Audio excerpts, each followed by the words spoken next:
Hey, lovely one. I feel like I want to share one of the biggest mistakes I've ever made in my life. And I think it's probably the most disloyal mistake I've ever made. Yeah. And that is when I first set out in my personal development world of I'd always been interested in it, but when I then studied and trained to do what I do now over 20 years ago, I felt that to be a motivational speaker, an inspirational speaker, that I had to be like the ones that I'd seen on stages. They would walk in a certain way, talk in a certain way, make the audience laugh at a certain moment, very choreographed and shiny. And that wasn't me. I'm not choreographed and shiny. So I thought, whatever happens, do not be yourself, Lisa. You need to be that model, that template of speaker. And of course, with that goes that hesitancy in putting yourself forward or putting myself forward for speaking opportunities, because it meant that it would be such a big effort to abandon Lisa and then who do I step into? It was like such a big push that became my block about getting speaking work, thankfully. And when I trained to be a firewalking and empowerment instructor, not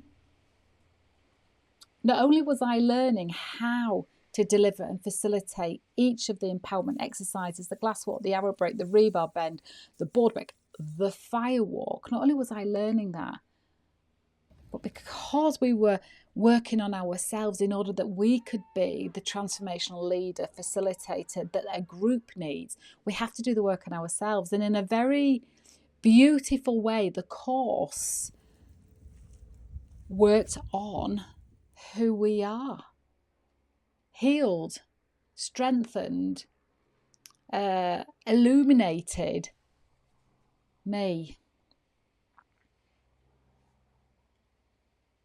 And so when I came to lead Firewalks, I stopped focusing on who am I being and started focusing on what does this group need? How can I be in service to this group? What do they need healing? What do they need a shift from and to?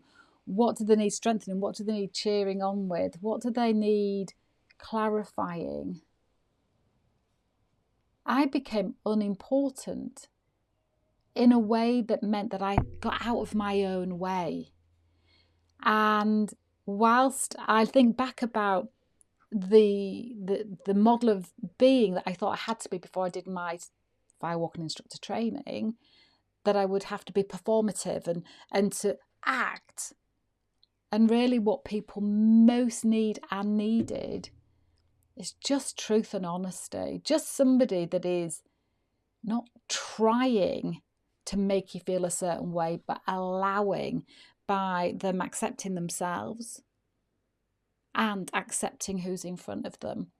And I think that training freed me from that belief I had to perform and unlocked me into being myself and enjoying being myself. It's so easy, so much easier to be me. I'm not saying I don't put my foot in it. I do. But usually 99% of the time, the group laugh, find it endearing, or totally get me because they know I'm there for them. I'm not there for my own importance. And so in unlocking the true Lisa meant that I can unapologetically be myself and have access to my potential. Yeah. So I wonder if there's anybody out there feeling that they've got to be more like someone else and less of themselves, that just if they accepted the parts of themselves, if you accepted the part of yourself that you're feeling isn't measuring up and allowed yourself to be whole, how would you feel and how would you think? And what would be your purpose? Well, thank you for listening. I hope it makes sense and I'm sending you lots of love.